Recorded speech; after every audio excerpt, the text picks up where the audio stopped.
Hello, my name is Shelby Mackay, and I'm here to talk to you about the virtues of selfishness and rational egoism. The virtue of selfishness, a new concept of egoism, is a collection of papers and essays written by Ayn Rand and her at-the-time protege Nathaniel Branden. The collection has inspired the title of this presentation, although I will not be directly referencing its texts. In a society dominated by a false moral code of altruism, it is important to keep the objectivist spirit alive and well in youth, so as to hopefully reach a turning point in our society where individual productive achievement will once again become the ideal. This presentation will serve to educate people about a different, better way of living, and it is dedicated to all those trying to find it. The concept of rational egoism is the core of this presentation.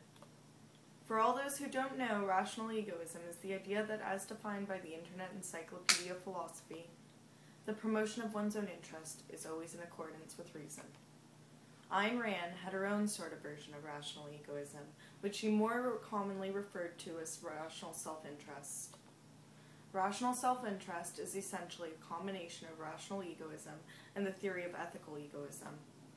Ethical egoism being the normative theory which states that acting in a way that promotes one's own interest is morally sound. Basically, she answers the eternal question of is and ought by stating the fact that a living entity is determines what it ought to do. Rand does add on to the concept a little by stating that although it is morally sound to pursue one's own interest, it is morally abhorrent to infringe on the rights of others to do so. The idea of rational self-interest is heavily dependent on its epistemological backing, which belongs to the school of objectivism, a philosophy developed by Ayn Rand. The basic question objectivism asks in establishing this is, does man need values at all, and why? Objectivism also holds that all knowledge is gained by a physical sensory perception, and that reason is therefore the sum of all perceived knowledge. All other methods of reasoning are subject to the fallacy of the stolen concept, meaning an argument containing a premise that contradicts itself. All claims must be backed with physical evidence, otherwise the claim cannot be considered logical. Therefore, things such as emotion and faith cannot be taken into account when dealing with logic. However, altruism, the widely accepted moral code of the general populace, relies on logic that is based on emotion and faith. It requires man not to live for himself but for others, a requirement that is not only illogical but downright wrong. Altruism turns man into a self-sacrificial animal, yet leaves him with nothing to sacrifice. And so when we come back to the question, does man need values at all and why, we can only logically answer that it is to serve his own ends in a rational means that does not infringe on another's rights to do so as well. In fact, it goes against one's base nature to do anything else. For example, if a little boy is playing in a sandbox with a shiny new toy his parents just bought him, and a little girl he's never met before decides she wants a turn playing with it, he's likely to be quite hostile towards the girl.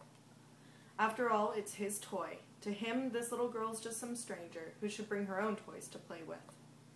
However, later in life, children are told to share. They are told that it is wrong to keep things for themselves, that the right thing to do is to distribute one's possessions evenly amongst their friends and classmates, that this is what it means to be a good person. Even later in life, it's taken into greater extremes when things like taxes, government regulations, etc.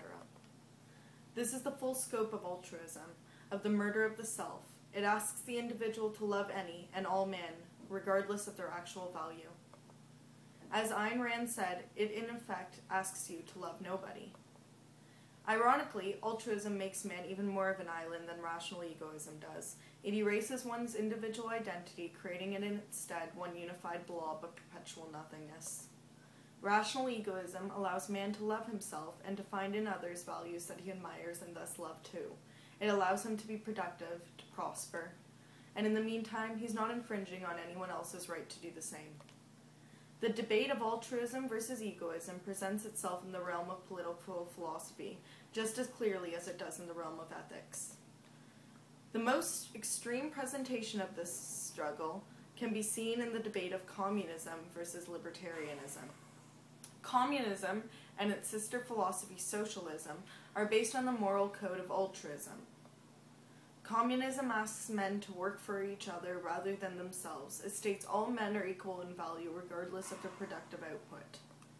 It asks men to share the fruits of their labor with other men in their community. However, communism has failed time and time again because humans simply don't want to live for somebody else. It goes against our nature to do so. Humans have individual goals and aspirations that, when stifled by the state, create a period of economic stagnation.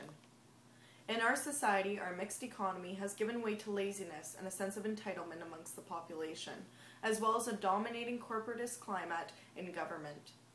In a free market society, corporations grow because they put out good products or services that people need or want. Corporations that put out shoddy products or inferior services fail because people simply don't give them the money to survive. In our current mixed economy, these companies get bailed out. They are allowed to survive, while other companies that put out better products fall by the wayside, or are met with the government regulations that don't allow them to produce as well as they could. Even worse, in a communist society, there is no room for improvement. There is only one option for everyone, and it's usually not that great. Libertarianism offers freedom from all of this. It offers a free market, laissez-faire, capitalist society run by individuals who simply want to be successful. In this society, success is measured by positive accomplishments.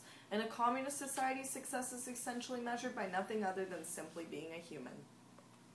However, even within libertarianism, a heated internal debate over monarchy versus anarchy has been ensuing for several decades.